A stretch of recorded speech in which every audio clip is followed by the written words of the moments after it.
Alors, petite explication sur les deux types de courants électriques que vous avez pu voir. Vous avez vu que ce soit sur les différents exercices qu'on a pu faire, sur la vidéo L'aventure d'électricité avec Fred et Jamy, que nous étions sur deux types de courants. Vous aviez ce qui était issu des piles, et puis vous aviez ce qui était plutôt issu des alternateurs, quelque chose qui tourne.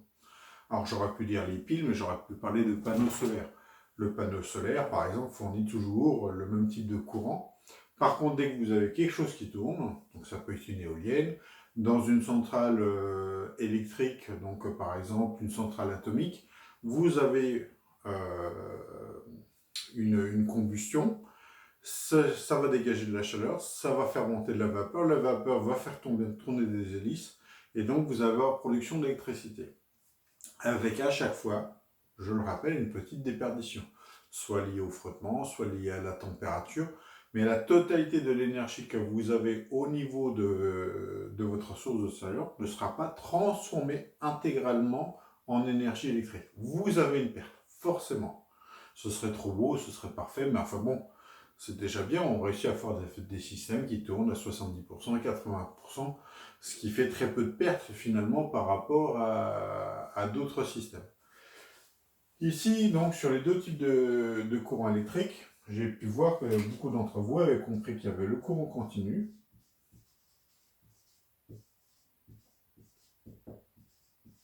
donc ça va être les piles, par exemple,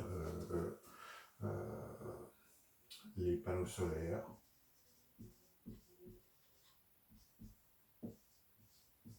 Là, il va mettre un S à pile pour dire qu'il y en a plusieurs.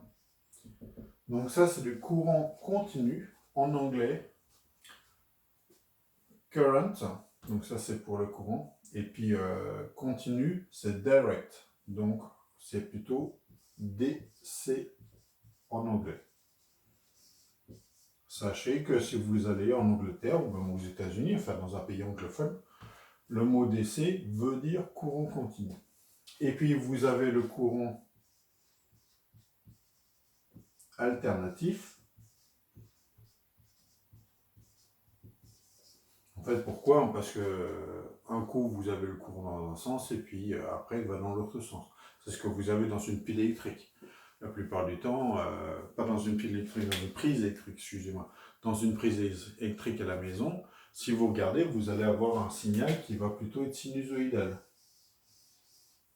Et finalement, ici, vous avez 220 volts, 0, et puis ici, vous avez moins 220 volts.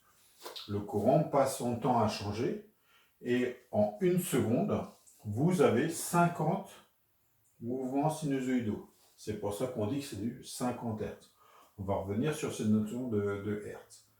Et le courant alternatif, donc par exemple éolienne,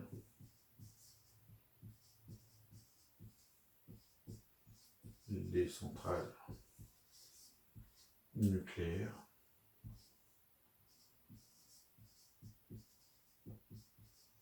les barrages. Quand vous avez un barrage hydraulique, l'eau qui tombe du haut du barrage va faire tourner une roue, une grosse roue. C'est pas les petites roues qu'on fait à la maison, c'est des trucs assez énormes. Si par exemple vous avez l'occasion d'aller voir les barrages de marée motrice entre Dinard et Saint-Malo, vous pouvez le visiter, c'est gratuit. Et vous avez à l'intérieur des pales et vous apercevoir que ces pales sont plus grands que vous. Donc c'est quand même, et ça c'est qu'une seule pale. Vous en avez une de l'autre côté plus le rotor au milieu. Donc le courant alternatif en anglais va s'appeler AC. Courant en anglais.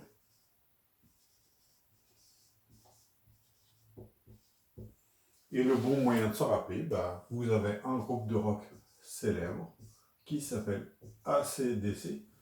Tout simplement parce que quand ils ont cherché un nom, alors certains ont dit que c'est ce qui est sur la guitare, d'autres disent que l'une des sœurs du batteur du groupe, sur un aspirateur, a vu AC/DC parce que fut une époque il y a très longtemps où vous aviez différents systèmes pour pouvoir récupérer le courant et vous aviez sur les appareils électroménagers un bouton AC/DC qui vous permettait de dire c'est du courant alternatif ou du courant continu.